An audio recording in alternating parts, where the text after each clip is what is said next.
اعوذ باللہ من الشیطان الرجیم بسم اللہ الرحمن الرحیم الحمد للہ الذی جعل الحمد مفتاحا لذکرہ سببا للمزید من فضلہ ودلیلا علی آلائہ وعظمتہ ثم الصلاة والسلام علی عبدہ وامین وحیہ وخاتم رسلہ سیدنا ومولانا بالقاسم محمد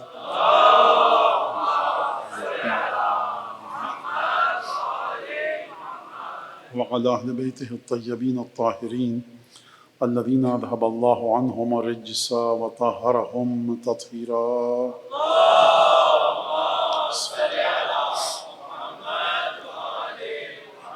واللعن الدائم على أعدائهم أجمعين أما بعد فقد قال الله الحكيم في كتابه المجيد أعوذ بالله من الشيطان الرجيم سبحان الذي أسرى بعبده ليلا من المسجد الحرام إلى المسجد الأقصى الذي باركنا حوله لنريه من آياتنا إنه هو السميع البصير.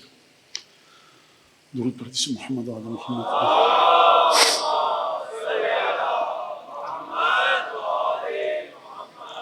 قربت رسول خدا، قربت ختمی مرتبت کے عنوان سے گفتگو کا سلسلہ چل رہا ہے، اور کل رسول خدا سے قرب کے کچھ مراحل پر، کچھ موارد پر، کچھ موضوعات پر گفتگو ہوئی کہ کون رسول خدا سے کتنا نزدیک ہے اور کون رسول خدا کے کتنا قریب ہے.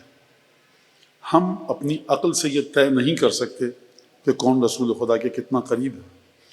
اس کو خود رسول خدا بتائیں گے، صفات کے ساتھ، علامتوں کے ساتھ، نشانیوں کے ساتھ. نبی کریم نے ہمیشہ کرم سے کام لیا. جو منافقین تھے مدینے میں، ان کے بارے میں کبھی برملا کھل کر اظہار نہیں کیا. خطبہ غدیر میں خود رسول خدا نے فرمایا قد تکرمت، میں نے کرامت کا، عزت کا مظاہرہ کیا. اس کا مطلب یہ نہیں ہے کہ یہ منافق عزت کے مستحق ہیں. فرما رہے ہیں میری شان یہ ہے کہ میں کرم کا مظاہرہ کروں اور نام کا اظہار. لیکن جو ہستیاں نزدیک تھیں رسول خدا کے، ان کے نام کا اظہار کیا اور کھل کر کیا، آیات کے ذریعے بیان کیا، آیات کی تفسیر کو بیان کیا. تو کل تک جو ہماری گفتگو تھی کہ کون رسول خدا کے نزدیک ہے اور کتنا قریب ہے، کل جو ہماری گفتگو پہنچی تھی وہ واقعہ معراج پر پہنچی تھی. اس واقعے کے اندر ایک یا دو چیزیں ہیں، وہ میں آپ کے سامنے پیش کر کے بات کو آگے بڑھاؤں گا. اور یہ بات بھی واضح ہو گئی ہے کہ ہم جو اشارہ یہاں پر میں کر رہا ہوں یا جو گفتگو ہو رہی ہے، اس سے آپ کا ذہن خود بخود ان چیزوں کی جانب متوجہ ہو رہا ہے کہ کون رسول کے کتنا قریب تھا. کل مباہلے کی جانب اشارہ ہوا، اور مباہلے کے سلسلے میں پھر میں نے آیت پڑھی تھی آپ کے سامنے کہ حبیب اپنی نگاہوں کو کچھ لوگوں پر گاڑ کر رکھو. اچھا، لطف کی بات یہ ہے کہ حکم یہ نہیں دیا جا رہا کہ اپنی آنکھوں کو ان پر گاڑ کر رکھو، ان کو دیکھتے رہو. آیت کے الفاظ ہیں وَلَا تَعْدُ عَيْنَاكَ عَنْهُمْ، تمہاری آنکھیں ان پر سے نہ ہٹیں. فرق ہے کہ تم اپنی آنکھوں کو انہی کی طرف گاڑ کر رکھو، ان کو دیکھتے رہو، اور اس میں فرق ہے کہ تمہاری آنکھیں ان پر سے نہ ہٹیں. براہ راست آنکھوں کی ذمہ داری کا تعین کیا جا رہا ہے. یہ نہیں کہا جا رہا کہ آنکھیں تمہاری ہیں، ان کی طرف تم دیکھتے رہنا، بلکہ خداوند تبارک و تعالی رسول خدا کے وجود کو ہٹا کر نبی کریم کی آنکھوں کا ذکر کر رہا ہے کہ خبردار حبیب دیکھو وَلَا تَعْدُ عَيْنَاكَ عَنْهُمْ، تمہاری آنکھیں. ترجمہ میں نے مناسب دقیق نہیں کیا، مزید بہتر ترجمہ کروں. وَلَا تَعْدُ عَيْنَاكَ عَنْهُمْ، تمہاری آنکھیں. اب یہ بالکل آخری کوشش کر کے بہترین ترجمہ پیش کر رہا ہوں. تمہاری آنکھیں ان لوگوں سے آگے کسی اور کی طرف نہ بڑھیں. جس رسول کو معراج تک لے کے چلا گیا خدا، معراج تک پہنچ گیا، لیکن صاحب معراج آنکھیں ان سے آگے نہ بڑھیں. اگر صاحب معراج، خوب توجہ کیجیے گا، جو خدا کی آیتیں وہاں دیکھ کر آ چکا ہے، اس سے کہا جا رہا ہے کہ تم معراج تک تو پہنچ گئے، ملائکہ کو دیکھ لیا، جنت جہنم کو دیکھ لیا، انبیاء نے آپ کے پیچھے اے حبیب نماز پڑھ لی، ملائکہ کی آپ نے زیارت کر لی، سدرۃ المنتہا سے آگے پہنچ گئے، آپ کے علم نے ہر چیز کو دیکھ لیا. لیکن زمین پر جب آپ جائیے گا اور زمین پر جو لوگ ہوں، یہاں پر آپ کو ان لوگوں سے آگے جانے کی اجازت نہیں ہے. جو خدا مقام قدس سے ربوبی پر رسول خدا کو بلا لے کہ دیکھو ان کے سلسلے میں ان سے آگے مت دیکھنا، یعنی کیا مطلب؟ یعنی تمہاری روح اس قابل ہے، یا میں کہوں کہ ان کی روح اس قابل ہے؟ حبیب دیکھو تمہارا مرتبہ ایسا ہے، صاحب معراج ہو تو انہی کی طرف دیکھنا جو خود صاحب معراج ہیں، یعنی جو بلندی پر موجود ہیں ان کی طرف دیکھنا، ان سے آگے مت جانا۔ اچھا، کل پھر اس کے بعد کیا بات ہوئی؟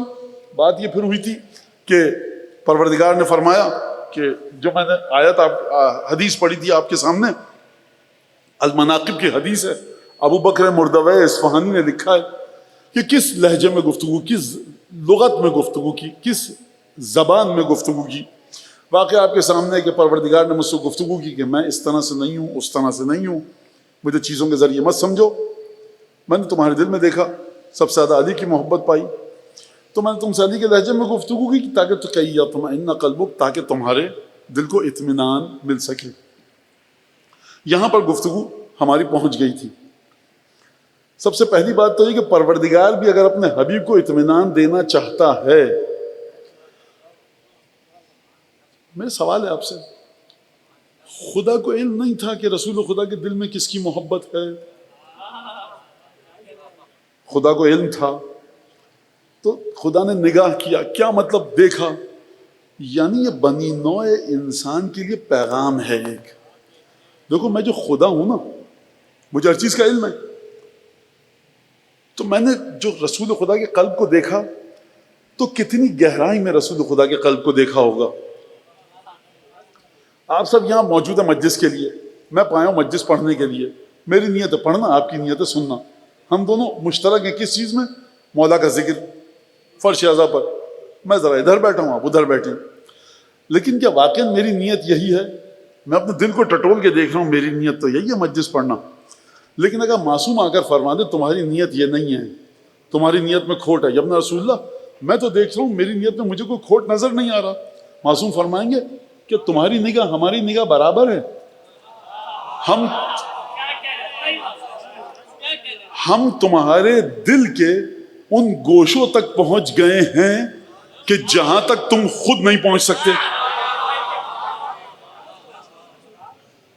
پروردگار اگر تم نے دیکھا، اس کا مطلب یہ ہے کہ اب خدا نے کس طرح سے، اب یہ بات یہاں سے آگے گزر گئی کہ میں نے تمہارے دل میں دیکھا علی کی محبت ہے تو علی کے لہجے میں گفتگو کی، اب یہ بات کل کی تھی، اشارہ کر دیا، اب بات یہاں سے آگے بڑھ رہی کہ خدا نے دیکھا کیوں، خدا نے کہاں تک دیکھا۔ اب توجہ کیجئے گا، نبی کریم ہے، بشریت کے سانچے میں ہے، پیکر ہے نور کا، سانچہ تو بشریت کا ہے، جسم مبارک بشری سانچے اور ڈھانچے میں ڈھلا ہوا ہے، حالات مختلف ہو سکتے ہیں، نبی کریم کبھی جنگ کی حالت میں ہے، کبھی امن کی حالت میں ہے، کبھی نماز کی حالت میں ہے، کبھی استراحت فرما رہے ہیں، کبھی سفر میں ہیں، کبھی حضر میں ہیں، کبھی عمرہ انجام دے رہے ہیں، کبھی حج انجام دے رہے ہیں، کبھی تلاوت قرآن انجام، یہ مختلف حالات ہیں کہ نہیں ہیں، کبھی نبی کریم فاقے کی صورت میں ہیں، کبھی غزہ تناول فرما رہے ہیں۔ جتنی زندگی کے حالات ایک بشر کے ہو سکتے ہیں اور نہیں ہو سکتے، نبی کریم کے شایان شان، ہر حالت جو ہم پر آتی ہے وہ نبی پر نہیں آتی، لیکن بہت ساری حالتیں جو ہم پر آتی، بھوک ہے، پیاس ہے، جلال ہے، غضب ہے، آپ کو غصہ آتا ہے، نبی کو جلال آتا ہے، لیکن میرا آپ کا غصہ اس کا معیار کچھ اور ہے، نبی کے جلال کا معیار کچھ اور ہے۔ ہم اور آپ خوش ہوتے ہیں کسی سے، نبی کی خوشی کا معیار کچھ اور ہے، ہماری خوشی کا معیار کچھ اور ہے۔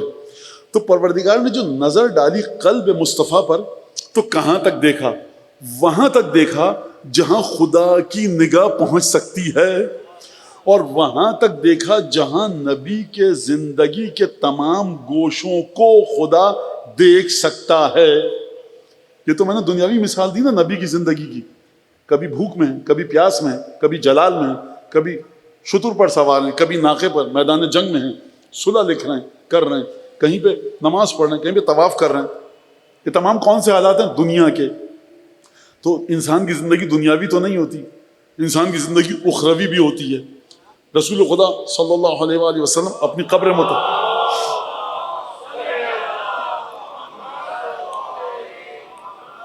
نبی کریم اپنی قبر میں ہیں، نبی کریم برزخ میں ہیں، نبی کریم قیامت میں اٹھیں گے، نبی کریم کس طرح سے پل صراط سے گزریں گے میں کیا جانوں، خدا جانے یا نبی کریم جانے۔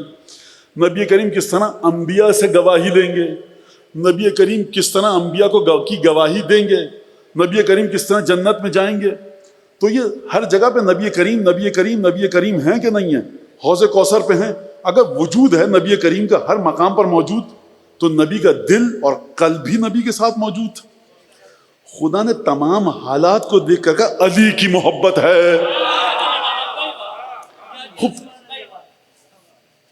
اگر آپ یہاں تک آ گئے تو عجیب مرحلہ ہے، بالکل غدیر کے منبر کی طرح۔ یہ روایت میں پڑھوں گا، شاید آپ کو یاد آ جائے یاد نہ آئے۔ اچھا میں کہتا ہوں کہ میں پڑھ چکا ہوں پچھلے سال، تو بہت سارے مومن یہ کہتے ہیں مولانا یہ کام مت کیجیے، آپ روایت پڑھیے، کیونکہ اگر آپ یہ کہیں گے کہ پچھلے سال پڑھ چکا ہوں تو پچھلے سال تو بہت سے لوگ بہت سی چیزیں پڑھ چکے ہیں، آپ پڑھا کیجیے، اس سے یادداشت تازہ ہوتی ہے۔ جو پچھلے سال بچہ 10 برس کا تھا 11 برس کا ہے، اس کے شعور میں اضافہ ہو، وہ سیکھے گا۔ تو نبی کریم ہر مقام پر ہیں، جہاں پر دل ہے۔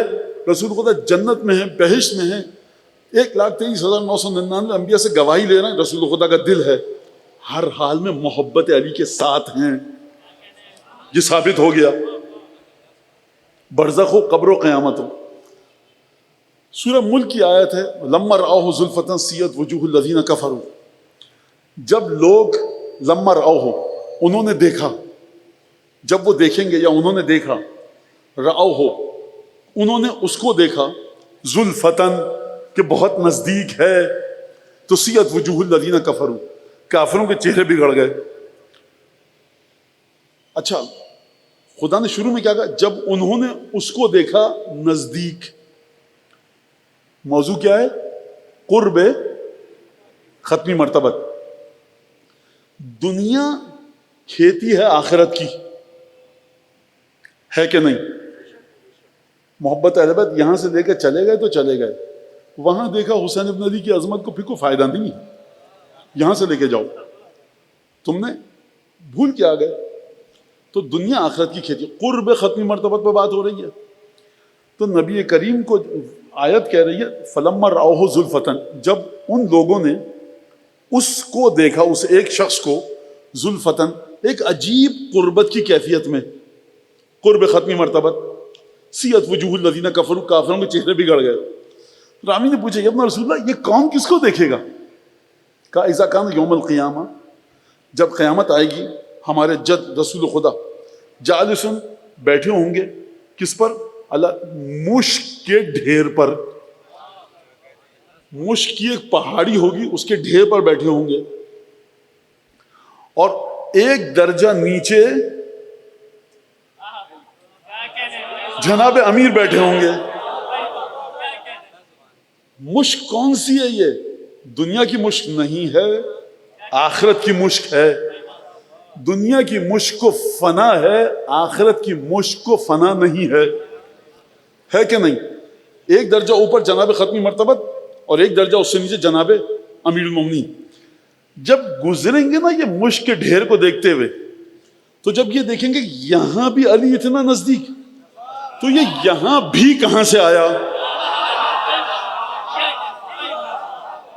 فلما رأوہ زلفتن، جب یہاں بھی دیکھیں گے اتنا نزدیک، خدا نے ابھی تک نہیں کہا کون دیکھے گا، کس کو دیکھے گا، چہرے کس کے بگڑیں گے، فوراً خدا نے لب و لہجے کو تبدیل کیا، فرمایا سیئت وجوہ الذین کفروا، بگڑ جائیں گے چہرے کافروں کے۔ تو بگڑیں گے چہرے کافروں کے کس بات پر؟ رسول سے کوئی عداوت نہیں ہے، یہ یہاں بھی اتنا نزدیک ہے، یہ بھی کہاں سے آیا؟ یہ بھی یہاں سے آیا، ایک اور جگہ پر ڈھیر بنا تھا پالان شتر کا، یہ جو آج یہاں بیٹھا ہے نا، کل دائیں ہاتھ کی طرف تھا۔ یہ نبی کریم نے عجیب کام کیا کہ اب مسعدہ اٹھا رہا ہوں پستی سے بلندی کی طرف، شائل اپنے ہاتھ پر آویزاں کر کے رکھوں گا، رافعہ الیہ اب اٹھا کر لاؤں گا۔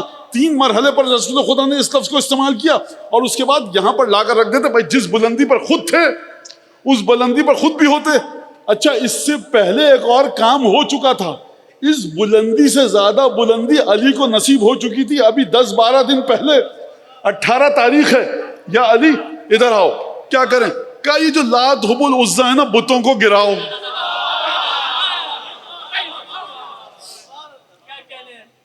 آپ نے غور سے سنا، اب آپ کا حق ہے. یہ پورے مجمع میں علی ابن ابی طالب تھے.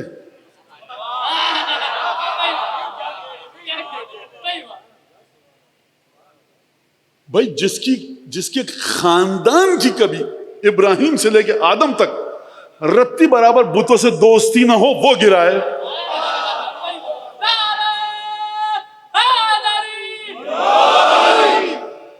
ملعون خلیفہ اس نے بلایا، متوکل نے، عباسی خلیفہ بے ادب بدتمیز، امام کو بلایا رات کی تاریکی میں، مشغول تھا میں گساری میں. الیاذ باللہ مجھے ہمت نہیں ہو رہی میں جملہ کہوں، امام کو بھی اسی فعل کی دعوت دی جس میں مشغول تھا. امام نے یہ نہیں کہا کہ ہم نہیں پیئیں گے، امام نے کہا ما خامر لحمی و دمی، یہ چیز جو تو پی رہا ہے نا، ہمارے خاندان کے کسی کے گوشت و پوست میں اس کا اثر ہی نہیں ہے. یہ اور بات ہے کہ میں یہ چیز نہیں پیوں گا یا میرے باپ دادا نے نہیں پی. فرمایا میرے گوشت میں اور میرے خون میں کبھی اس کا اثر آیا ہی نہیں ہے. کیا کام نعوذ باللہ شراب سے آل فاطمہ زہرا کو، یہ دشمن سیدہ کا مشروب ہے، وہ پیے منہ کے بل جہنم میں جا کر گرے. 10 لوگوں پر لعنت کی ہے رسول خدا نے شراب کے سلسلے میں، 10 لوگوں پر کہ جو کسی بھی لحاظ سے اس کام میں ملوث ہو جائیں. لہذا امام نے فرمایا ہمارے خون میں اور گوشت میں اس کا کوئی اثر ہے ہی نہیں. علی تم گراؤ بتوں کو. کیوں؟ کیونکہ تمہارے خاندان میں بتوں کی محبت کا اثر ہے ہی نہیں. علی یا رسول اللہ آپ میرے کاندھوں پر آئیے.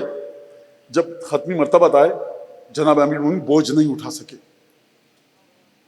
32 سال کا جوان 63 سال کے بوڑھے کا بوجھ نہیں اٹھا پا رہا.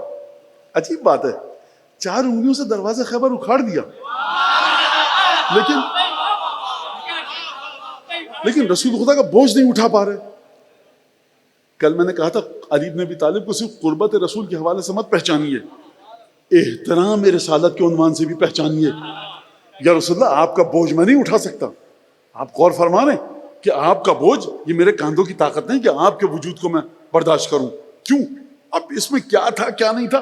دیکھو جتنی ممبر پہ بیٹھنے والے کی اوقات ہے اتنی بات کرے.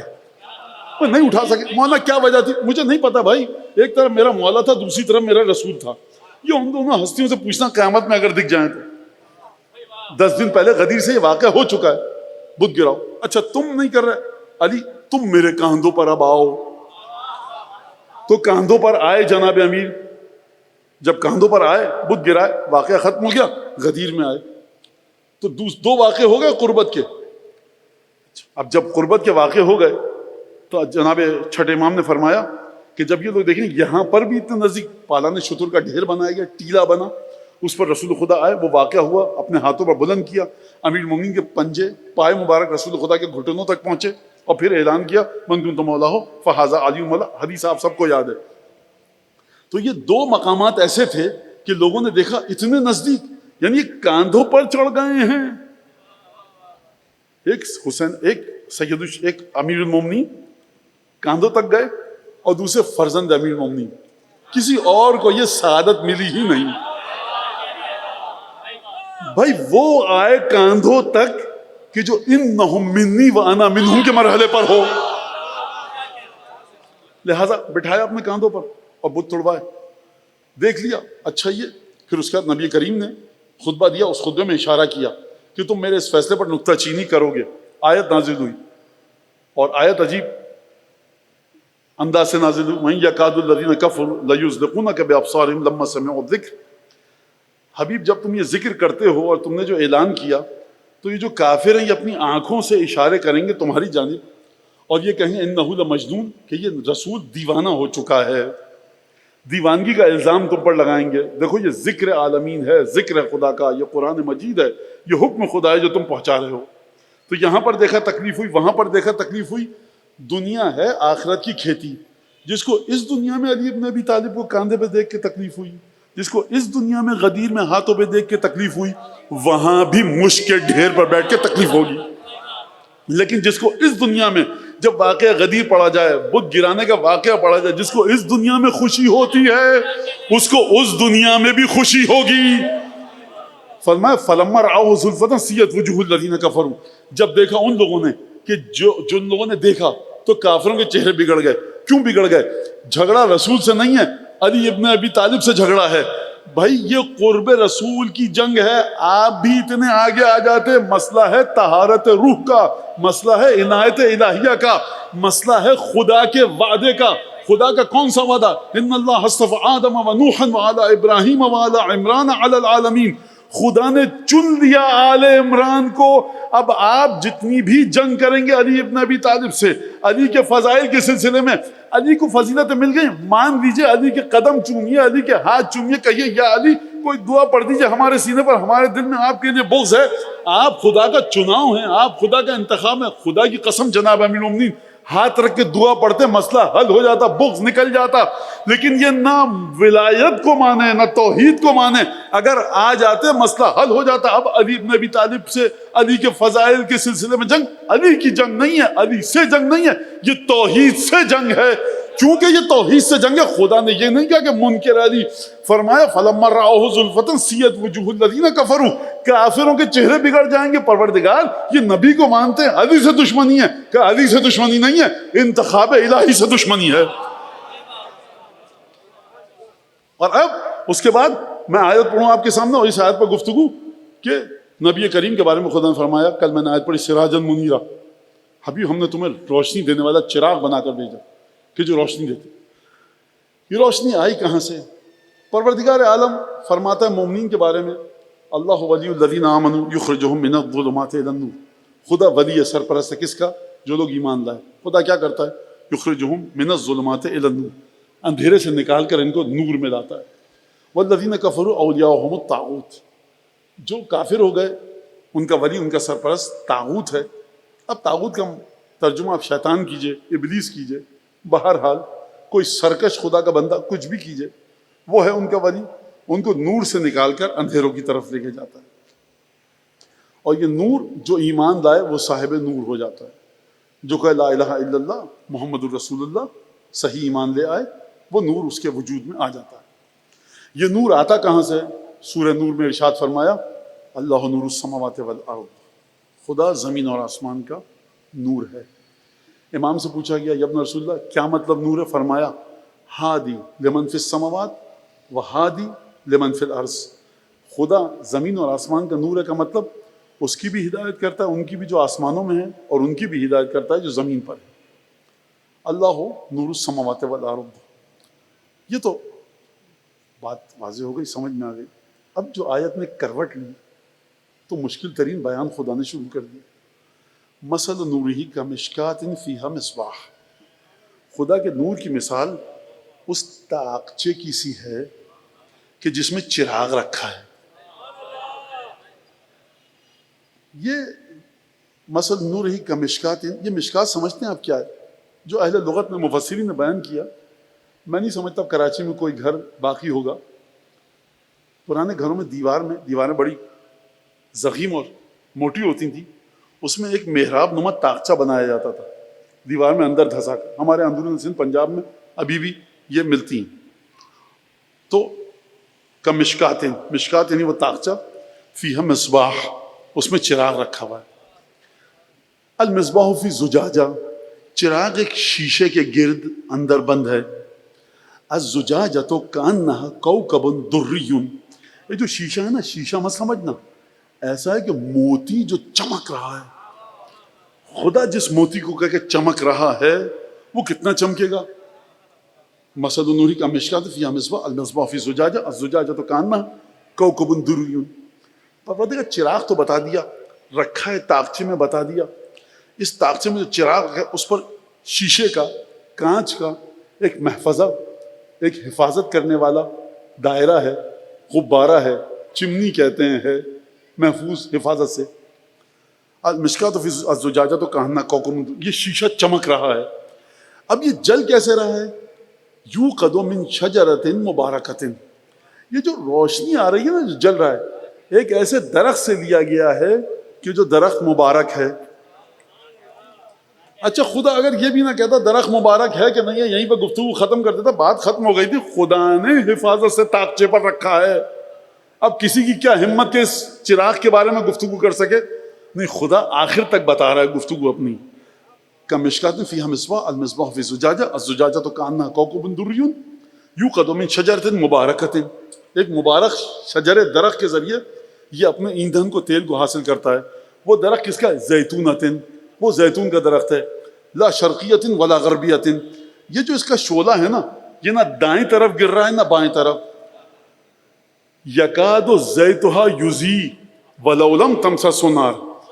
اس کا روغن اتنا براق ہے، اتنا چمکدار ہے کہ ابھی لگتا ہے کہ یہ روغن اور یہ تیل آگ پکڑ کے بھڑک اٹھے گا. یعنی تیل میں اتنی خوبصورتی، اتنا دلکش تیل ہے، اتنا چمکدار تیل ہے، اتنا ریفائنڈ تیل ہے. خوب توجہ فرما رہے ہیں آپ. پانی کو بھی دیکھیے، کراچی کے نلوں میں پانی آتا ہے، اس کو گلاس میں رکھیے، اچھے گلاس میں، گدا پن دکھے گا. پانی جتنا مہنگا آپ خریدتے رہیں گے کمپنیز کا، اور ایسی کمپنی کا پانی خریدیں گے جس کا منرل واٹر ہے اور وہ شیشے کی بوتل میں آتا ہے اور 7 سمندر پار سے آئے، بڑا مہنگا گلاس خریدیے آپ، بالکل بہترین، اس میں اس پانی کو ڈالیے اور کراچی کے جو نلوں میں پانی آتا ہے اس کو ڈالیے تو آپ کو لگے کتنا چمکدار پانی ہے یہ. ایسا ہے کہ نہیں ہے؟ سب نے دیکھا ہے. یکاد زیتھا یضیء. پروردگار فرما رہا ہے ابھی ہے کہ یہ تیل بھڑک جائے.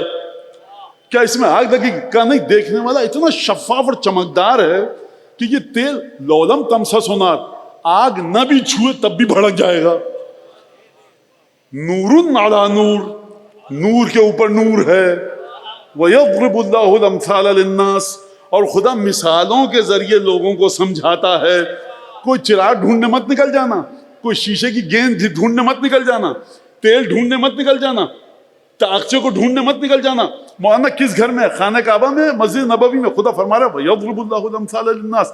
یہ خدا مثالیں دے دے کر لوگوں کو اپنا مدعا سمجھاتا ہے، اپنی بات سمجھاتا ہے، محفل ضمیر سمجھاتا ہے. نور علی نور، نور پر نور. یہ نور پر نور کا مطلب کیا؟ یہ کہاں سے آ گیا لفظ؟ سرکار اگر آیت کے حوالے سے بات کریں، اللہ نور السماوات والارض مثل نوری کمشکات فیہا مصباح. چراغ جل رہا ہے، چراغ کے نیچے تیل ہے، چراغ کی لو تو جل رہی ہے، تیل بھی ایسا ہے کہ بھڑک اٹھے، تیل بھی نورانی، چراغ کی لو جو شعلہ جل رہا ہے وہ بھی نورانی. نور علی نور. فرمایا یہد اللہ لنورہ من یشاء. خدا جس کو چاہتا ہے اپنے نور کے لیے ہدایت کرتا ہے. وَيَضْرِبُ اللَّهُ الْأَمْثَالَ لِلنَّاسِ. خدا لوگوں کو مثال کے ذریعے بات سمجھاتا ہے. وَاللَّهُ بِكُلِّ شَيْءٍ عَلِيمٌ. خدا ہر چیز کا علم رکھتا ہے. یہاں تک آپ نے بات سن لی. اب سوال یہ ہے کہ اس نور کی ایک خصوصیت ہونی چاہیے. اس نور کی خصوصیت یہ ہونی چاہیے کہ یہ ہر مسلمان اور مومن کے ایمان کو بڑھائے. اس نور کی دوسری خصوصیت یہ ہونی چاہیے کہ عمل اسی نور سے لو. اس نور کی دوسری خصوصیت، تیسری خصوصیت یہ ہونی چاہیے کہ دنیا میں صرف کام نہیں آئے گا، دنیا میں بھی کام آئے گا، قبر میں بھی کام آئے گا، آخرت میں بھی کام آئے گا، پل صراط پر بھی کام آئے گا، جنت جہنم کے دروازوں پر بھی کام آئے گا. یہ نور ہر مقام پر کام آئے گا. جب جنت میں پہنچ گئے تو کام نہیں آئے گا، وہاں بھی کام آئے گا. نور نور خدا ہے. کوئی مجھے ایسی جگہ بتائی جہاں خدا نہ ہو تو میں کہوں گا یہ نور بھی وہاں نہیں ہے. جہاں جہاں خدا ہے وہاں وہاں یہ نور ہے. اور اس نور کی خصوصیت ہونی چاہیے ایمان. آپ اس نور سے لیں. عبادتوں کی اصلاح اور تصحیح اس نور سے ہو. قلب کی بیماریوں کا علاج اس نور کے پاس ہو. تکبر، حسد، غیبت، جو توہمات ہیں ان کا علاج اس نور کے پاس ہو. مولانا کہاں سے کہہ رہے ہیں؟ یہد اللہ لنورہ من یشاء. اگر یہ نور بیکار ہوتا، کسی کام کا نہیں ہوتا تو خدا ہدایت کر کے لیتا کیا؟ خدا صفا و مروہ کی جانب ہدایت کر رہا ہے، کہہ رہا ہے جا کے طواف کرو. اور یہ بیکار پہاڑیاں ان میں کیا رکھا ہے؟ نہیں، عمل خیر ہے، ثواب ملے گا. حج نامکمل رہ جائے گا، صحیح کر کے آنا. دیکھو قربانی کرنا، حج اسود کو چومنا، ملتزم، مستجار، لٹک جانا، مقام ابراہیم، وہاں نماز پڑھنا. اگر ان میں کچھ نہ ہوتا خدا کیوں کہتا؟ فرمایا. اور یہ بات بھی واضح کہ خدا کا نور ایک ایسے مقام پر ہے جو خدا سمجھا رہا ہے. وَيَضْرِبُ اللَّهُ الامثال للناس، مثال کے ذریعے سمجھاتا ہے خدا. تو نور کی کیفیت آپ کی سمجھ میں آ گئی کہ کیا ہے. نور عقیدے کی اصلاح کرے گا، عمل کی اصلاح کرے گا، فکر کی اصلاح کرے گا. اور آخری جملہ کو نور، یہ نور آپ کو ابلیس اور شیطان کے چنگل سے نکال کر رحمان کی بارگاہ میں لے کر جائے گا. نور خدا ہے. سمجھ گئے بات آپ یہاں تک؟ لیکن ہے بڑا پیچیدہ نور. اب یہاں پر اس گفتگو کو روکیے اور چلیے ایک خطبے کی طرف جناب امیر المومنین کی.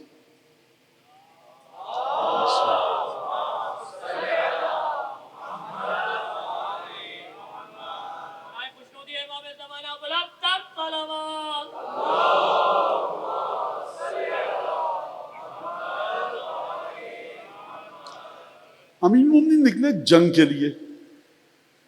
جنگ کے لیے امیر المومنین نکلے اپنی خلافت ظاہری کے ایام میں. تو فاستقبلہ دہقان من الفرس، ایک فارسی بولنے والے اجمی نے مولا کا استقبال کیا. نجومی تھا، اور جب اس نے گفتگو کی جناب امیر المومنین کے ساتھ، نجومی تھا. کہا کہ یا علی، یہ دیکھیے آپ کے تناحست النجوم الطالعہ وتمازج النحوس بالصعود. یا علی دیکھیے، آج جو ہیں وہ جتنے ستارے طلوع ہوئے ہیں نا، وہ سب کے سب منحوس ستارے ہیں. اور نیک ستارے برے ستاروں کے ساتھ، منحوس ستاروں کے ساتھ اچھے ستارے مل گئے ہیں. نجومی ہے یہی کہے گا. اور کہا یا علی دیکھیے، فَيَجِبْ فِي هَذَا الْحَالِ عَلَى الْحَكِيمِ الاختفاء. سوجھ بوجھ والا جو آدمی ہو نا، جس کے عقل و ہوش اپنے مقام پر ہوں، آج کے دن چھپ کے بیٹھا رہے. آپ جنگ کے لیے جا رہے ہیں، یجب علی الحکیم الاختفاء، چھپ کے بیٹھیے گھر میں. کہا کہ اس لیے کہ لقد انقدح من برجک النیران وانقلب الکوکبان ولیس الحرب لک اليوم بمکان. یا علی دیکھیے، آپ کے جو برج ہے نا، جو زائچہ بنایا آپ کا، اس میں سے میں نے آگ نکلتی ہوئی دیکھی ہے. آپ کے ستارے اوندھے منہ کے بل گر چکے ہیں، ستاروں کی چال بگڑ چکی ہے. ولیس الحرب اليوم لک بمکان، آج کا دن آپ کے جنگ پہ جانے کا نہیں ہے، گھر میں چھپ کے بیٹھے رہیے. ایک سلوات بھیجیے امیر المومنین کے بارے میں.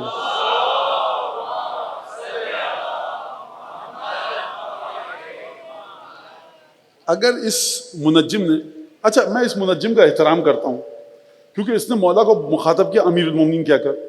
بھائی مولا کو صحیح سے مخاطب، ہم تمہارا احترام کریں گے. اگر یہ حدیث سن لیتا ایک، جس میں جناب ختمی مرتبت نے کہا تھا عمار یاسر کو مخاطب کر کے، دیکھو اے عمار، لو سلک الناس وادیا وسلک علی وادیا، اگر علی اکیلا ایک گھاٹی سے گزرے، گھاٹی جانتے ہیں دونوں طرف پہاڑیاں ہیں، رسول خدا نے یہ نہیں بتایا دن کا وقت ہو یا رات کا، طوفان ہو یا زلزلہ.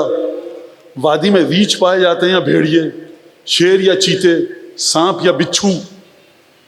وادی، تمام دنیا کے جانور وہاں پر ہوں، تمام زلزلے سیلاب وہاں پر آ رہے ہوں، لینڈ سلائڈنگ ہو رہی ہو، پتھر گر رہے ہوں. یہ مت دیکھنا کس وادی میں خطرہ زیادہ ہے، دیکھنا علی کس وادی سے جا رہے ہیں.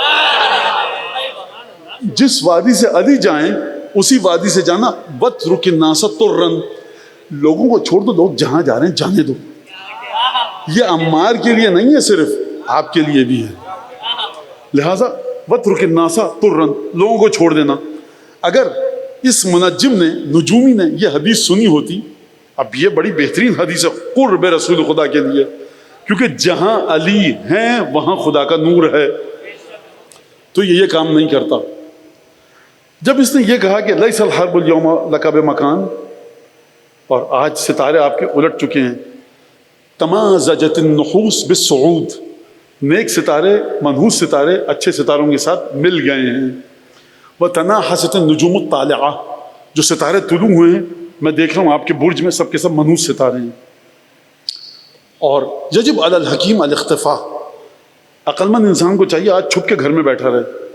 لہٰذا انقدح الکوکبان، انقلب الکوکبان، دونوں ستارے گر چکے ہیں، اور فقط طلع من برج النیران، آپ کا جو برج ہے نا، کہ جہاں پر آپ کا ستارہ ہے اس وقت، اس میں سے میں آگ نکلتی ہوئی دیکھ رہا ہوں۔ تو آپ گھر میں بیٹھیے۔ مولانا نے بڑے حوصلے کے ساتھ سنا، اور اس کے بعد راوی کہتا ہے کہ فَتَبَسَّمَ أَمِيرُ الْمُؤْمِنِينَ، تب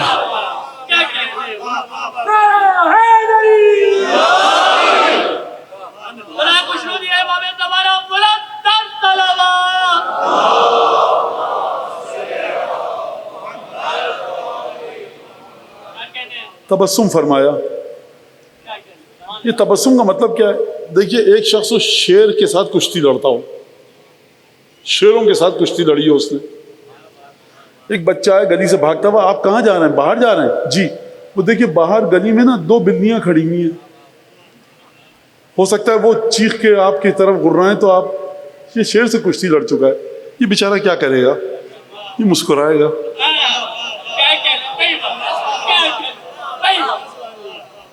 ناراض کیوں نہیں ہوئے جناب امیر؟ رک جائیے، ناراض کیوں، غصہ کیوں، جلال میں کیوں نہیں ہے، طیش میں کیوں نہیں ہے؟ رحمت علی نبی جانتے ہیں بیچارہ خلوص کے ساتھ بات کر رہا ہے۔ اگر ٹیڑھا ترچھا آدمی ہوتا جناب امیر وہیں پہ دماغ درست کر دیتے اس کا، لیکن چونکہ بیچارہ مخلص آدمی تھا تو امیر تبسم فرمایا۔ کیوں؟ کیونکہ بھائی تمہارا علم کا مرحلہ یہیں تک ہے، گلی کی بلیوں کو دیکھ کے آ رہے ہو، تمہیں کیا پتا کہ ہم کن شیروں سے کشتیاں لڑ چکے ہیں۔ اور اس کو میں اگر روایت کی زبان میں بتاؤں، انی لعلم بطرق السماء من طرق الارض، آسمان کے راستوں سے واقف ہوں زیادہ۔ اور میں امیر المومنین کی طرف سے ایک جملہ کہہ دوں، مولا کا جملہ، سلونی سلونی کون کہہ رہا ہے؟ میں کہتا ہوں اے منجم، یا تو کہتا ہے؟ سلونی سلونی میں کہہ رہا ہوں، اور تو مجھے بتائے گا اگر روایت نہیں ہے، میں اضافہ کر رہا ہوں اپنی سمجھانے کے لیے۔ فتبسم امیر المومنین، تبسم فرمایا، کہا کہ وہی حق یا دہقان، وہ بہت زیادہ زمینیں تھیں اس کے پاس، کھیتی باڑی بھی کرتا تھا، نجومی بھی تھا، بھائی حق یا دہقان، وائے ہو تجھ پر۔ عجیب جملہ ارشاد فرمایا کہ اتدری ما قصۃ صاحب المیزان وما قصۃ صاحب السرطان وکم بین السراری الی الذراری وکم بین ومن المحرکات۔ تو مجھے بتا رہا ہے کہ تو نے یہ دیکھا، اچھا پہلے علم نجوم کا ایک امتحان تو دے دے مجھے، تو یہ بتا کہ تجھے پتا ہے کہ جو اس وقت برج میزان میں ہے وہ کون ہے، جو برج اسد میں ہے وہ کون ہے، تجھے یہ پتا ہے جو بادل چلتے ہیں وہ کب ان ستاروں تک پہنچیں گے جس کے نام عربوں کو بھی نہیں پتا۔ کہا کہ لا یا امیر المومنین، مجھے اجازت دیجئے اسطرلاب نکالوں۔ فاخرج من کمہ الاسطر، اسطرلاب ایک آلہ ہوتا تھا، مینول ڈائل ہوتے تھے جس میں اس کو گھما کر دیکھا جاتا تھا۔ کہا کہ یا علی ابھی نکالتا ہوں اور دیکھتا ہوں۔ اس نے بھی اسطرلاب نکالا، کہا کہ اتدری ما حدث البارحہ، یہ ابھی اسطرلاب نکال رہا ہے، حساب کرے گا جب بتائے گا مولا کے جوابات۔ مولانا نے کہا ابھی میرا جملہ ہے، اچھا اس کو رہنے دے، آستین سے میرا جملہ روایت، میرا رک جا ابھی۔ اتدری ما حدث البارحہ، اچھا تو یہ بتا کل رات کو کیا ہوا دنیا میں، آسمان کی بات مت کرو، دنیا کی بات تو بتاؤ پہلے، میرا جملہ ہے روایت کا نہیں، میں سمجھا۔ اتدری ما حدث البارحہ، کہا لا یا امیر المومنین، نہیں مولا یہ تو نہیں پتا۔ کہا البارحہ وقع بیت فی الصین وانہزم بطریق ارمینیا بالروم، دیکھو کل رات کو ہوا یہ ہے کہ چین میں ایک گھر گر چکا ہے، ارمنستان میں فلاں مذہب کا لشکر آیا تھا، اس کو شکست ہوئی ہے، وہاج النمل بواد النمل، ایک جگہ پر جہاں بہت ساری چونٹیاں رہتی تھیں ان میں ایک ہیجان آ چکا ہے، وَانْقَدَحَا بُرْجٌ بِمَاجِین، ایک برج ظاہر ہوا ہے مملکت ماجین میں، یہ تو جانتا ہے؟ کہا کہ نہیں۔ اور دیکھو ایک اور بات بتاؤں تجھے، البارحہ سعد 70,000 عالم، کل رات کو 70,000 کائناتیں ان کی قسمت اچھی ہوئی ہے۔ میرا جملہ، تم علی کی قسمت بتا رہے ہو، علی زمین پر بیٹھ کر 70,000 کائناتوں کی خلقت پر گفتگو کر رہے ہیں۔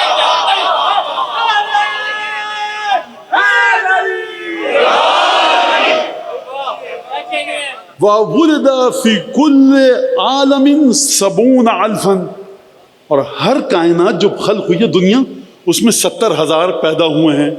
وَيَمُوتُ مِثْلُهُمْ اور آج اس وقت جب میں نکل رہا ہوں اتنی ہی تعداد مرے گی. اور وہاں پر عمرو ابن مسعدۃ الحارثی ایک جاسوس تھا مولا کے لشکر میں، عمرو ابن مسعدۃ الحارثی. اب علی کو تو نہیں پتا نا کہ کون جاسوس ہے، جناب امیر کو کیا پتا کون جاسوس ہے؟ یہ کھڑا ہوا ہے ساتھ میں گفتگو سن رہا ہے، جاسوسی کر رہا ہے. کہا کہ اتنے پیدا ہوئے، اتنی کائناتیں نئی خلق ہوئیں، اتنی کائناتیں خوش قسمت ہو گئیں.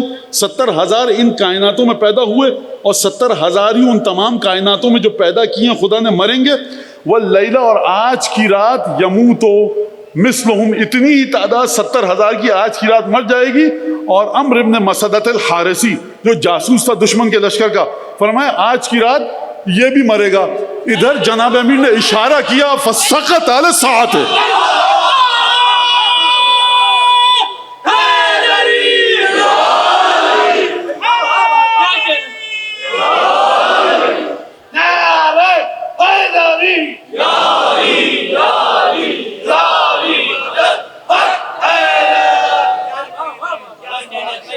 ایک درود بھیجیے.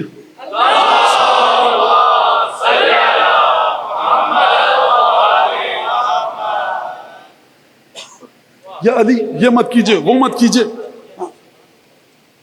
نادی علی مظہر العجائب سے قسمتیں سنور جاتی ہیں. تم جناب امیر عجیب. بہرحال اب جناب امیر کی گفتگو ختم ہوئی.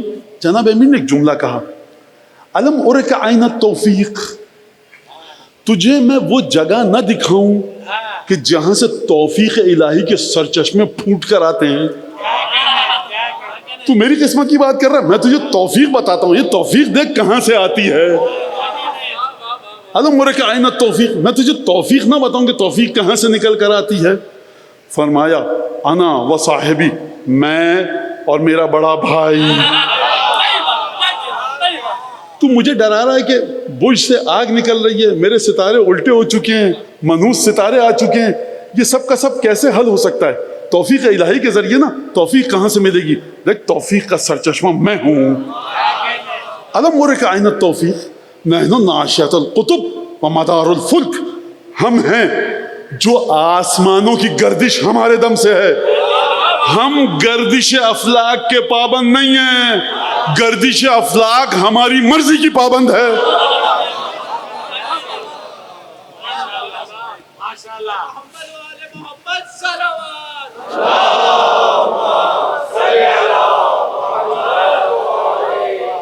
اس کا کیا مطلب ہے؟ مولانا نصیریت پھیلا رہے ہیں. بھائی نصیریت میں نہیں، اول تو کوئی نصیری ہے نہیں مولانا ہے نہیں، وہ جھوٹ کہتے ہیں. میں بتا رہا ہوں آپ کو، وہ ایک فیشن ہے. ہم نصیری ہیں، ان سے 4-5 منٹ بحث کر لیجئے. اگر تم نصیری ہو تو یہ غدیر کیوں مناتے ہو؟ 13 رجب کیوں مناتے ہو؟ اگر تم نصیری تو رسول خدا کے پیچھے جناب امیر نماز کیوں پڑھتے تھے؟ تو یہ مذاق کرتے ہیں ایک دوسرے سے آپس میں. مذاق مناسب نہیں، بھونڈا مذاق ہے، نہیں کیا کیجئے. اپنے بزرگوں کو تنگ کرنے کے لیے ہمارے بچے کبھی کبھی ہم نصیری ہو گئے، ہم مولا کو خود، کوئی ایسی بات کوئی نہیں مانتا. کہتا بھی ہے تو مت مانیے، اوپری زبان سے کہہ رہا ہے، دل سے مانتا ہی نہیں وہ مولا کو ایسا. تو اب یہاں پر آئیے، فرمایا نحن ناشئۃ القطب و اعلام الفلک، ہم یہ جو تمام کے تمام سیارے اور ستارے گھوم رہے ہیں ان کے پرچم ہم ہیں. ناشئۃ القطب، یہ جو گردش دوران رواں دواں ہے یہ ہمارے وجود سے نکل کر آتی ہے. کیسے وجود سے نکل کر آتی ہے مولانا؟ آپ جناب امیر کو خدا کہہ رہے ہیں؟ نہیں، خدا نہیں کہہ رہا میں، نعوذ باللہ میں نہیں کہہ سکتا. شب جمعہ ہر آدمی آپ میں سے حدیث قصہ پڑھتا ہے. انی ما خلقت سما مبنیتا ولا ارضا مدحیتا ولا فلک یدور ولا بحر یجری ولا فلک یسری الا لمحبت هؤلاء الخمسة الذين هم تحت الكساء. خلقت خدا جو پروردگار نے کائنات کو خلق کیا ہے یہ اپنی اطاعت کے لیے خلق کیا.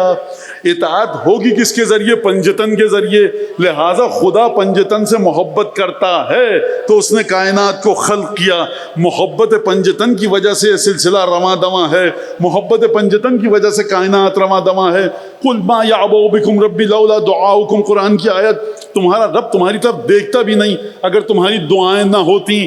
یہ جو کائنات میں آفتیں آ رہی ہیں لیکن ٹل جاتی ہیں, یہ جو دنیا اپنے مقام پر ہے, یہ کس کے ذریعے ہے؟ بِیُمْنِهِ ثَبَتَتِ الْأَرْضُ وَالسَّمَاءُ بِوُجُودِهِ ثَبَتَتِ الْأَرْضُ وَالسَّمَاءُ وَبِیُمْنِهِ رُزِقَ الْوَرَىٰ. امام معصوم 12ویں آقا زمانے کے امام کے صدقے میں مخلوق کو رزق ملتا ہے. 12ویں آقا کے وجود کے صدقے میں زمین اور آسمان اپنے مقام پر قائم ہے. حضرت حجت نے فرمایا 12ویں آقا نے بی یدفع اللہ البلا, صرف اور صرف میرے ذریعے میرے صدقے میں خدا تم پر سے بلاؤں کو ٹالتا ہے. یہ مولویوں کے پیچھے بھاگنا چھوڑ دیجئے, امام شیروانی ٹوپی کے پیچھے بھاگنا چھوڑ دیجئے, مجلس سنیے, مسئلہ شریف پوچھیے, مولانا یہ زیارت سمجھ میں نہیں آ رہی, یہ جملہ سمجھ میں نہیں آ رہا, ختم بات. دوڑنا ہے تو کس کے پیچھے دوڑیے؟ حضرت حجت کے وجود کے پیچھے. توسل ان سے کیجئے, مدد ان سے مانگیے. ہم سب کے سب خود ان کے بھکاری ہیں, آپ ہمارے بھکاری بن کے کیا کریں گے؟ مولا فرما رہے علم ورک عین التوفیق, توفیق کا سرچشمہ ذات علی ابن ابی طالب ہے. توفیق کا سرچشمہ وجود حجت ابن الحسن ہے. مرکز, منبع اور مصدر توفیق وجود حجت ابن الحسن ہے. اس وجود سے متصل ہونا سیکھیے.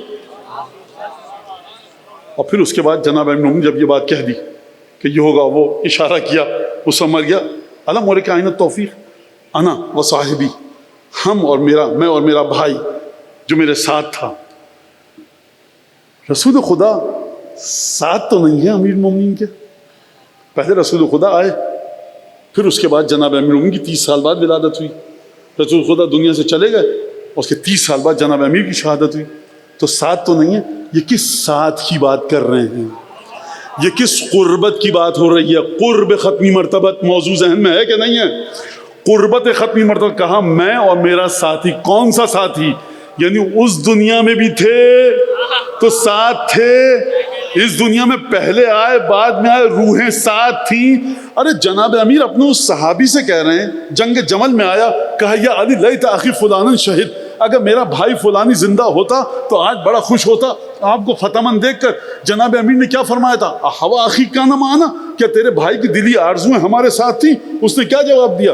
نعم یا علی, بالکل اس کی دلی آرزویں آپ کے ساتھ تھیں. مولا نے کیا فرمایا؟ لقد شہدنا, وہ ہمارے ساتھ جنگ جمل میں موجود تھا. اور اس کے ساتھ ساتھ لقد شہدنا, وہ لوگ بھی تھے کہ جو ابھی ماؤں کے رحم میں بھی نہیں ہیں, اپنے باپوں کے صلب میں بھی نہیں ہیں. ہم اور آپ جیسا آدمی صفین اور جمل میں مولا کے ساتھ ہو سکتا ہے, اور جناب امیر المومنین رسول خدا کے ساتھ نہیں ہو سکتا.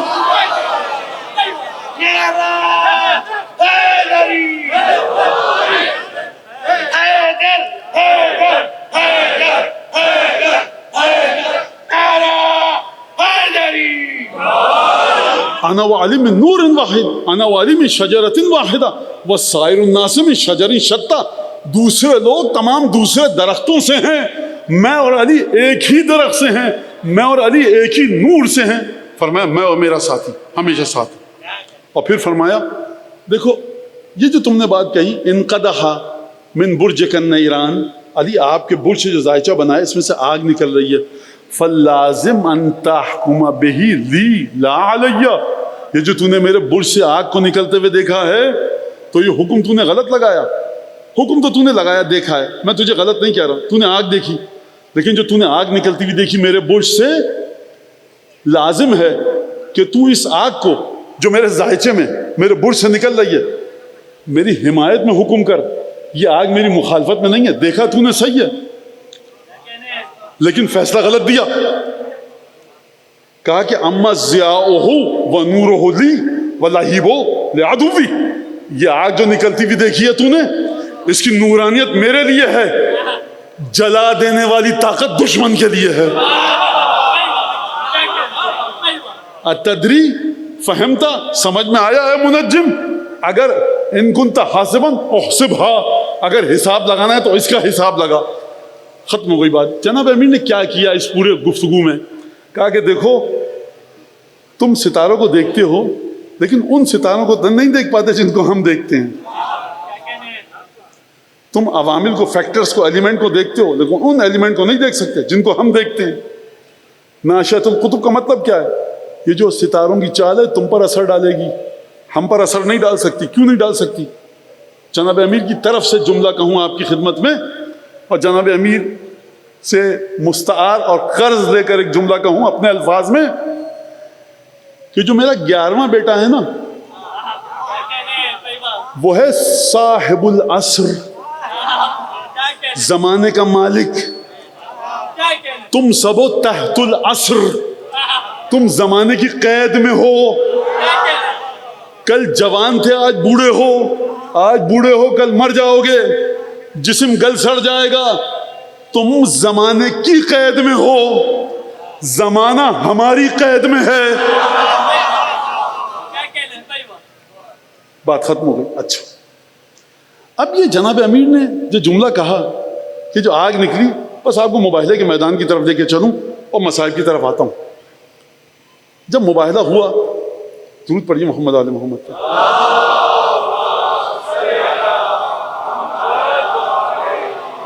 جب مباہلہ ہوا، نجران کے نصارہ آئے، مباہلہ ہوا، گفتگو ہوئی، کہا کہ دیکھو کل محمد اگر اصحاب کے ساتھ آئیں تو مباہلہ کر لینا، گھر والوں کے ساتھ آئیں تو مباہلہ نہ کرنا. آئے کہ انی لا ارا وجوہن، میں محمد کے ساتھ ایسے چہرے دیکھ رہا ہوں. جناب ختمی مرتبت آغوش میں سید الشہداء، ہاتھ تھام کر حضرت مجتبیٰ سبط اکبر، پشت پر جناب سیدہ سلام اللہ علیہ، اور سب سے آخر میں جناب امیر المومنین آئے. کہ انی لا ارا وجوہن، میں ایسے چہرے دیکھ رہا ہوں. لو سأل اللہ ان یزیل جبلا، اگر یہ خدا سے کہیں خدا اس پہاڑ کو، کسی بھی پہاڑ کو کہیں خدا اس پہاڑ کو ہٹا دے، خدا ہٹا دے گا. میرا آپ سے ایک سوال ہے، یہ جو راہب تھا، یہ جو عاقب تھا، اور ابو حارثہ نجران کے نصارہ، اس نے کہا کہ میں ایسے چہرے دیکھ رہا ہوں. یہ کتنوں کے چہرے دیکھے تھے؟ حسن حسین رسالت مآب، امیر المومنین، نور سیدہ سامنے آ ہی نہیں سکتا. یہ نامکمل چہرے دیکھے گھبرا گیا. اب آپ مجھے بتائیے کہ جو بھائی مباہلہ سامنے رسول خدا آ رہے ہیں، امام حسن امام حسین کو دیکھا، یہ بچوں کو دیکھ کے کیوں گھبرا گئے؟ تو سلام ہے اس عیسائی پر، سلام ہے جو 6 برس کے امام حسین اور 7 برس کے امام حسن کو دیکھ کے سمجھا گیا. لو یسأل اللہ، اگر یہ لو سأل اللہ، اگر یہ سوال کریں، ان یزیل جبلا لازالہ، خدا ہٹا دے گا اس پہاڑ کو. لا تلعنوا ولا تباہلوا، خبردار مباہلہ مت کرنا. آئے کہا یا رسول اللہ مباہلہ نہیں کریں گے. ٹھیک ہے، پھر کیا معاہدہ ہوا؟ وہ معاہدہ ہوا تفصیل سے کتابوں میں ہے. بات ختم ہو گئی. اب رسول خدا نے کیا فرمایا؟ فرمایا واللہ لو لعنوا وباہلوا، خدا کی قسم اگر یہ ہم سے مباہلہ کر لیتے اور یہ ہم پر اگر لعنت کر دیتے تو لمسخوا قردۃ وخنازیر، بندر اور سوروں کی شکل میں مسخ ہو جاتے.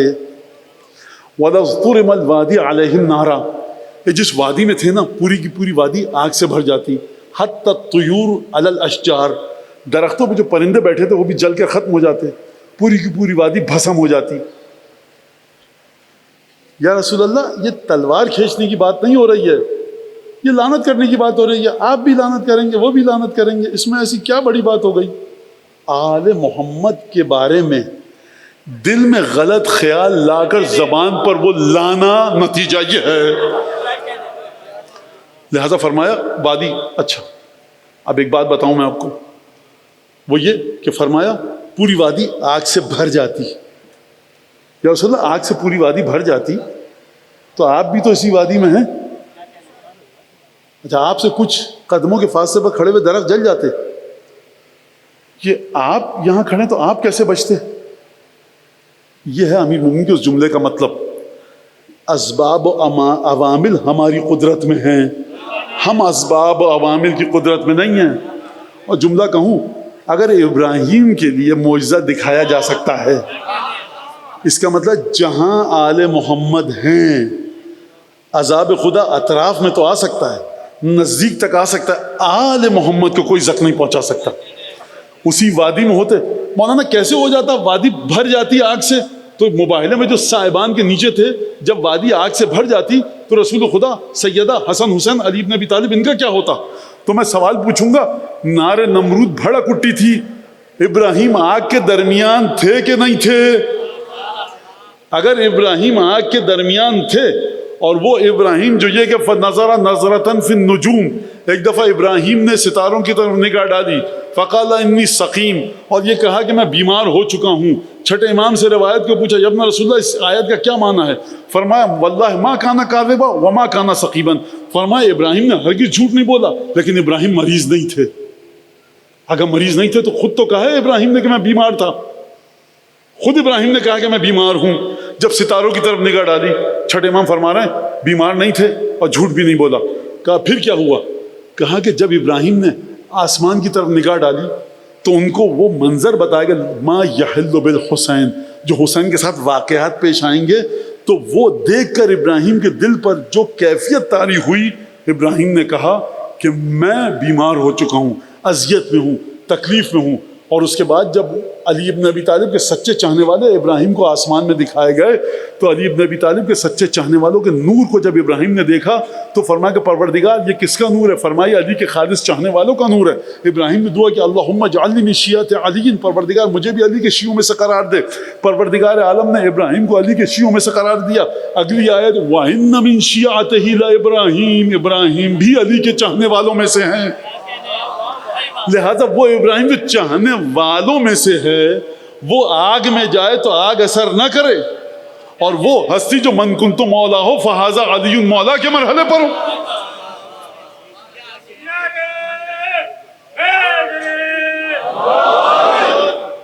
بات ختم ہو گئی میری۔ میں نہج البلاغہ میں نہیں ہے، یہ دوسری کتاب میں ہے۔ اس گفتگو کا ایک جملہ دوبارہ دہراتا ہوں۔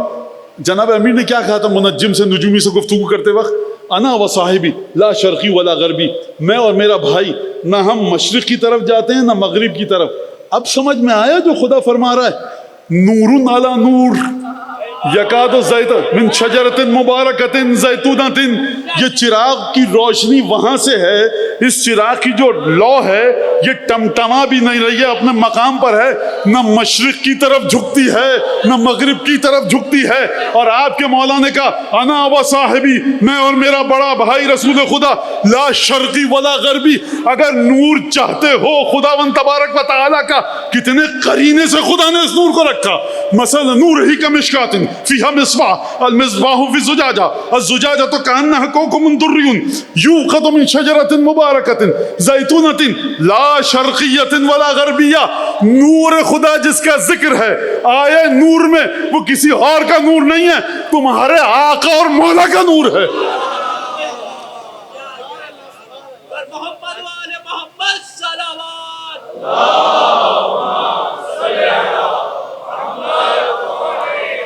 نور علی نور کا معنی کیا ہوا؟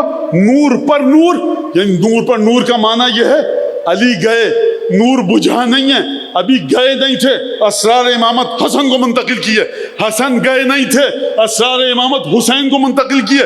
وراثت رسول خدا مسلسل چلتی رہی، اور کس طرح سے چلتی رہی؟ بھائی دیکھیے علی تو رسول کے شاگرد تھے، رسول سے سب کچھ سیکھا، تو علی کے جو ذات کا نور تھا وہ ٹمٹمایا نہیں تھا، اپنے مقام پر تھا۔ لیکن حسن مجتبیٰ تو نوجوان تھے دیکھیے، اور امام محمد تقی تو 8 برس کے امام تھے، اب کہاں اتنا کچھ پتا ہوگا؟ اور آپ کے زمانے کے امام تو 8 برس کا تھا، امام سجاد تو بیمار تھے 22 برس کے، کیا پتا؟ خدا فرما رہا ہے ان کو عمروں کے ذریعے مت دیکھو، 8 اور 6 برس میں مت جاؤ۔ اگر عیسیٰ جھولے میں بیٹھ کر یہ کہہ سکتا ہے کہ دیکھو انی عبداللہ آتانی الکتاب، یہ وہ نسل مریم تھی، یہ نسل رسول خدا ہے۔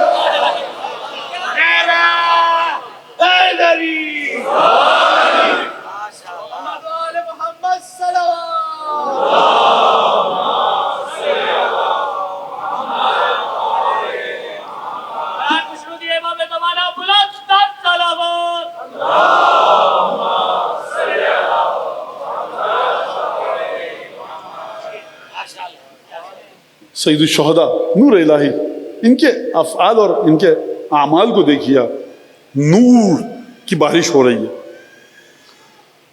منزل زبالہ یا ذو حسن پر سید الشہداء نے ایک عجیب کام کیا، کہا جتنے پانی کے مشکیزیں ہیں سب کو بھر لیا جائے، ضرورت سے زیادہ پانی اٹھایا جائے۔ اس نے سبب دریافت نہیں کیا، پانی اٹھایا گیا۔ منزل ذو حسن پر آئے، اصحاب نے تکبیر کی آواز بلند کی. تکبیر کیوں آواز بلند ہوئی تکبیر کی؟ کہ ابن رسول اللہ نخلستان دیکھ رہا ہے، کھجور کے درخت ہیں. اب عرب ریگستان میں چلتا ہوا آرام کرتا ہے نخلستان کے سائے میں آ کر. کنواں بھی ہوتا ہے، پانی کی نہر ہوتی ہے، چشمہ ہوتا ہے، وہاں سے پانی پیتا ہے، نخلستان ہے.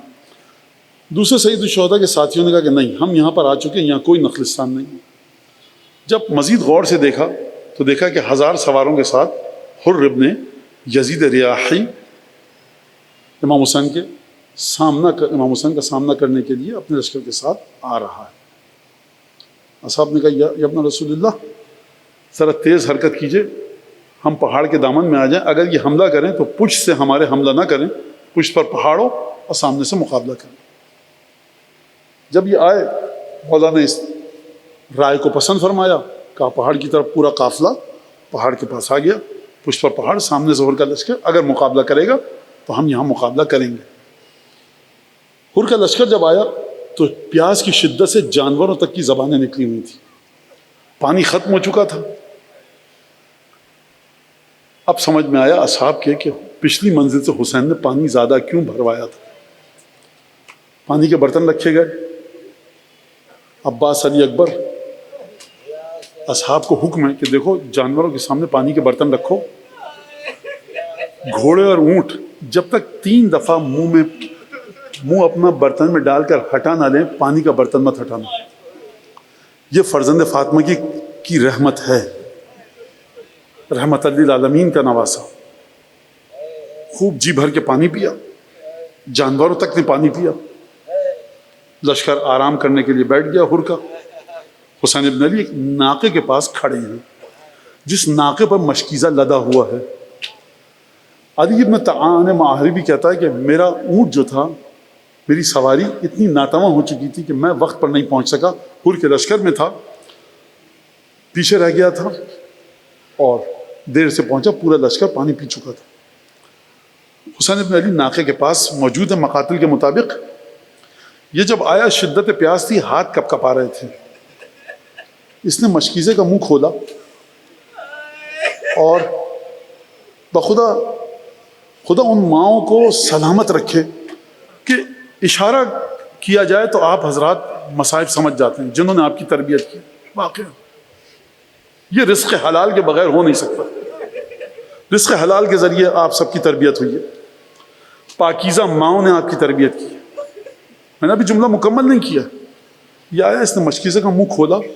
جب مشکیزے کا منہ کھولا تو پانی بھل بھل بہنے لگا. اس کے چلو میں پانی نہیں آیا، پانی نہیں پی پا رہا. مولا حسین نے کہا ان خراویہ، مشکیزے کے منہ کو ٹیڑھا کر دو. نہیں سمجھ پایا. مولانا نے فرمایا ان خراویہ. پھر امام حسین نے لفظ بدلے، مشکیزے کے منہ کو ٹیڑھا کرو. نہیں پی پایا. علی ابن طعان محاربی کہتا ہے کہ حسین نے عجیب کام کیا. حسین آگے بڑھے، اپنے ہاتھوں سے مشکیزہ اٹھایا اور اپنے ہاتھوں سے یہ کس کو پانی پلا رہے ہیں مولا حسین؟ دشمن کے سپاہی کو. مشکیزے کے منہ کو پکڑا، آرام آرام سے چلو میں پانی جائے. یعنی جو اپنے دشمن کے ساتھ اتنا مہربان ہے، وہ جو تم رات کے اس پہر یہاں بیٹھے ہو، مولا کے چاہنے والے ہو، وہ حسین تم پر کتنا مہربان ہوگا. بخدا امام حسین یہی مہربانی ہماری اوقات سے بھی زیادہ ہے کہ ہم کو توفیق مل رہی ہے کہ میں ذکر کروں اور آپ ذکر سنیں. جب پانی پی چکا مولا،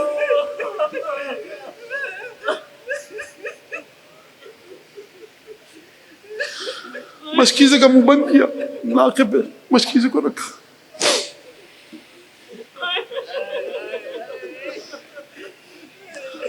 ظہر کا وقت ہوا. کہا حر تم الگ جماعت کرو گے یا ہمارے ساتھ؟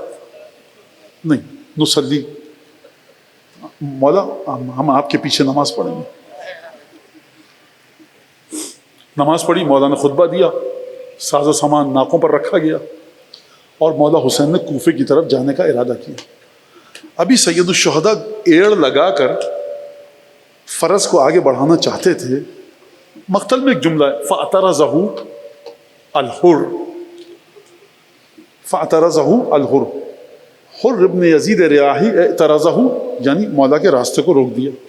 یہ نہیں لکھا ہوا کسی مقتل میں کہ لگام پکڑ لی، سامنے یا ابن رسول اللہ یہاں سے آپ آگے نہیں جا سکتے. سید الشہداء نے جواب دیا سکلت کا امک، تو میرا راستہ روک رہا، تیری ماں تیرے غم میں روئے.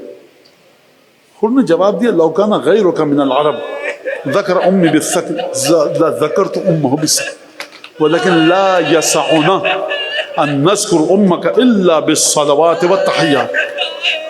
مولا اگر کسی نے میری ماں کے لیے ایسی بات کی ہوتی، یہ کوئی رقیق بات نہیں ہے، نازیبہ بات نہیں ہے، نعوذ باللہ. مولا حسین کی زبان نازیبہ لفظ نہیں آ سکتا. اس کا مطلب ہے کہ تجھے موت آئے تیری ماں تیرے غم میں روئے، تو ہمارا راستہ روکے گا. کہا کہ اگر عرب میں کوئی آپ کے علاوہ یہ جملہ کہتا تو میں اس کو بھی یہی بد دعا دیتا، لیکن ہم کیا کریں جب آپ کی والدہ کا ذکر آئے گا سوائے درود کے ہم کچھ نہیں پڑھ سکتے. یہ وہ جملہ تھا کہ جس نے حر کو علیہ السلام بنا دیا.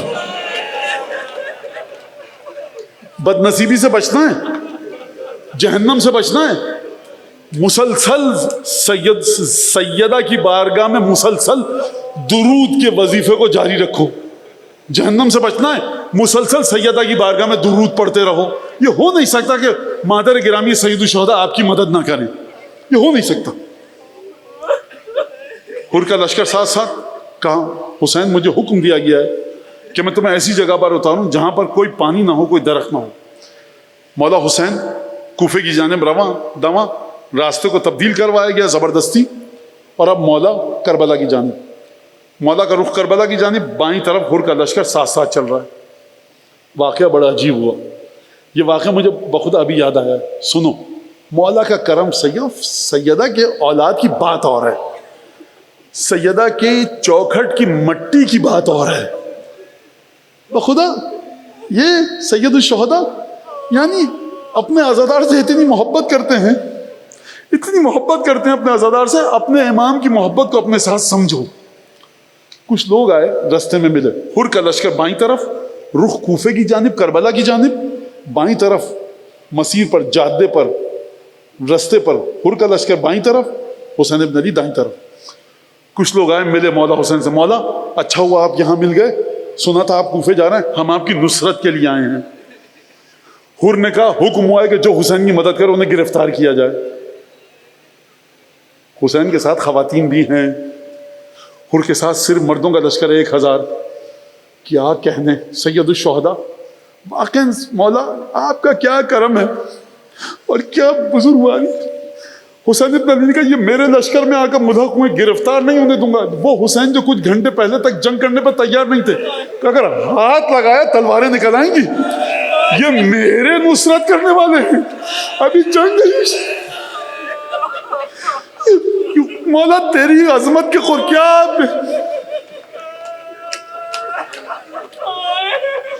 جو دشمن کے جانور پر اتنا رحم کرے، وہ اپنے عزادار پر جو کالے کپڑے پہن کے بیٹھا ہوا رحم نہیں کرے گا.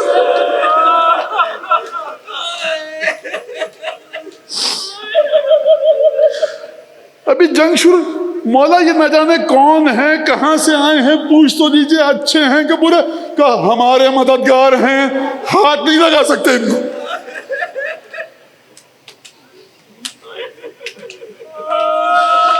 خدا کاش مولا حسین ہماری سمجھ میں آ جائے.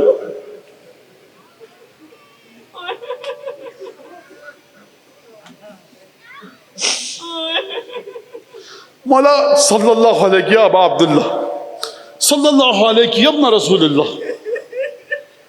کربلا میں اتارا گیا، خیمے لگے. شب عاشور آئی. شب عاشور جب آئی، حر نے پوچھا حسین بیعت نہیں کریں گے، کیا کرو گے؟ کہا کہ بیعت نہیں کریں گے، حسین قتل کر دیں گے. رسول کے بیٹے کو قتل، خواتین ساتھ میں، 6 مہینے کا بچہ ساتھ، 10 برس کے بچے ساتھ، قتل کر دیں گے. اب حر اضطراب کے عالم میں رات کو ٹہلنا شروع کیا. صبح کا سورج طلوع ہوا، حر پانی پلانے کا بہانہ کر کے بیٹے سے کہا دیکھو حسین کی نصرت کو جا رہا ہوں. بھائیوں سے کہا, غلام سے کہا, 5 لوگ یزید کے لشکر سے نکلے اور مولا حسین کے لشکر کی طرف چلے. لیکن سلام ہے حر کی معرفت کو. کہا کہ بیٹے نے کہا چلیے اب آپ کا ارادہ ہے تو لے کے چلیں. کہا ایسے نہیں جاؤں گا, میں حسین کا مجرم ہوں, ہاتھ باندھو. ہاتھ باندھنے کا مطلب کیا ہے؟ یہ ہے اطاعت مولا حسین کی. یہ زیارت جامع کبیرہ کی عملی تفسیر ہے. حر کا ہاتھ باندھو میرے. ہاتھ باندھے گئے. کا ڈھال کو الٹ دو, تلوار کو الٹا دو, لڑنے کے ارادے سے نہیں آ رہا. اصحاب نے کہا مولا لشکر یزید سے کوئی نکل کے آ رہا ہے. کہا آنے دو. اصحاب آگے آئے, تلواریں نیام سے نکال کر کہ اگر مولا حسین کی جانب برے ارادے سے کوئی آ رہا ہے تو یہیں پر تحقیق کر دیں. ایک دفعہ جب کہا مانا کہا رک جاؤ صبر کرو. حر آیا. پہلا جملہ جو حر نے کہا یبن رسول اللہ حل الی توبۃ من سبیل, توبہ کا کوئی راستہ ہے؟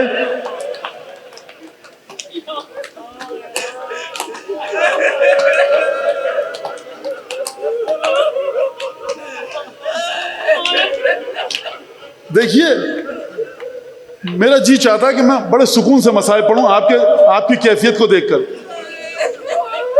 یہ کس چیز کا اثر تھا جو حر اتنا منقلب ہو گیا؟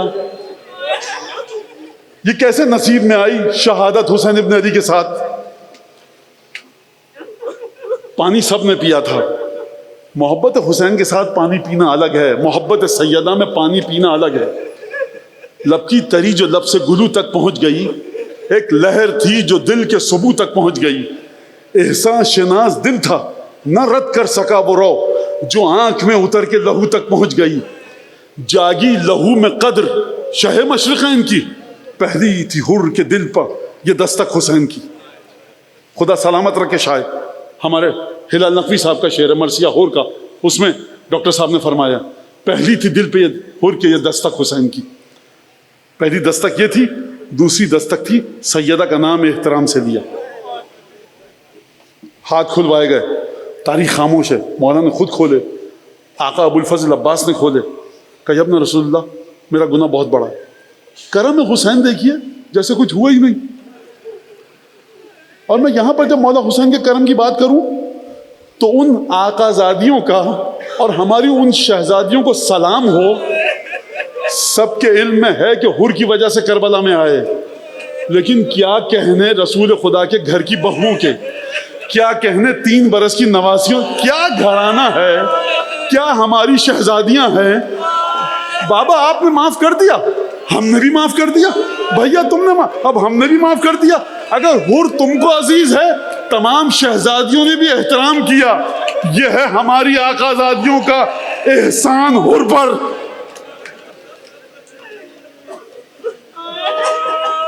کہا ابن رسول اللہ انا الذی ارعبت بنات رسول اللہ, مولا میرا گناہ بہت بڑا ہے, میں نے رسول خدا کی بیٹیوں کے دلوں کو دہلایا ہے.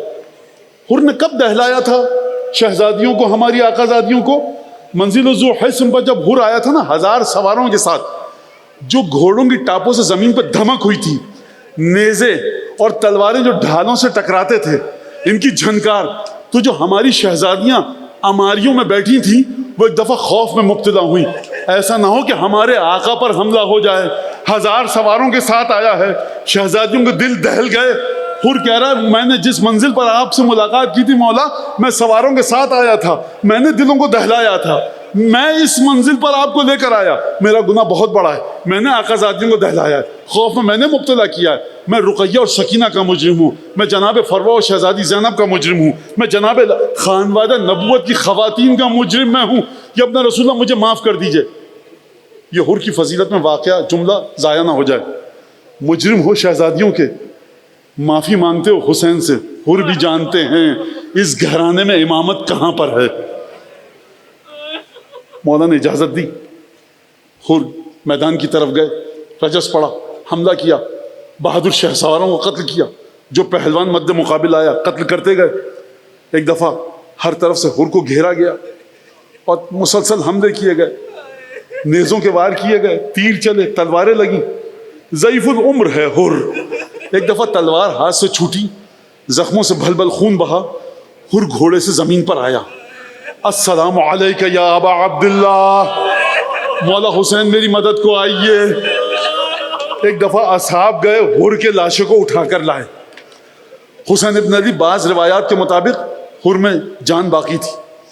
حر کے سر اقدس کو حسین نے زانو اتھر پر رکھا اور حر سے انت حر کما سمت کا امک، واقعاً تو آزاد ہے جس طرح سے تیری ماں نے تیرا نام حر رکھا تھا۔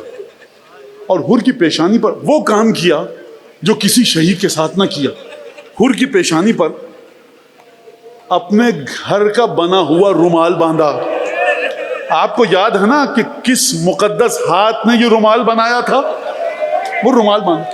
کسی نے کسی عالم سے پوچھا کہ مولا حسین نے کسی کے سر پر زخم پر رومال نہیں باندھا، یہ حر کی پیشانی پر کیوں باندھا؟